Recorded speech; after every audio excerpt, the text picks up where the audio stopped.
Esther chapter 6. That night the king could not sleep, so he ordered the book of the Chronicles, the record of his reign, to be brought in and read to him. It was found recorded there that Mordecai had exposed Bigthana and Teresh, two of the king's officers who guarded the doorway, who had conspired to assassinate King Xerxes. "What honor and recognition has Mordecai received for this?" the king asked. "Nothing has been done for him," his attendants answered. The king said, "Who is in the court?" Now Haman had just entered the outer court of the palace to speak to the king about impaling Mordecai on the pole he had set up for him. His attendants answered, "Haman is standing in the court." "Bring him in," the king ordered.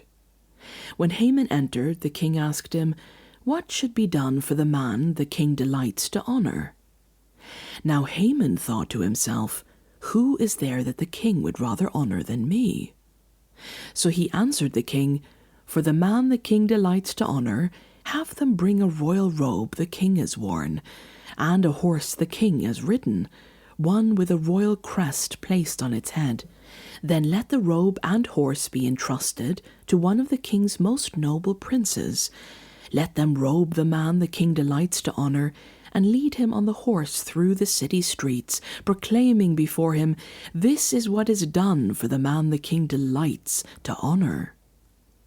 "Go at once," the king commanded Haman, "get the robe and the horse, and do just as you have suggested for Mordecai the Jew, who sits at the king's gate. Do not neglect anything you have recommended." So Haman got the robe and the horse. He robed Mordecai and led him on horseback through the city streets, proclaiming before him, "This is what is done for the man the king delights to honor." Afterward Mordecai returned to the king's gate, but Haman rushed home with his head covered in grief, and told Zeresh his wife and all his friends everything that had happened to him. His advisers and his wife Zeresh said to him, "Since Mordecai, before whom your downfall has started, is of Jewish origin, you cannot stand against him. You will surely come to ruin."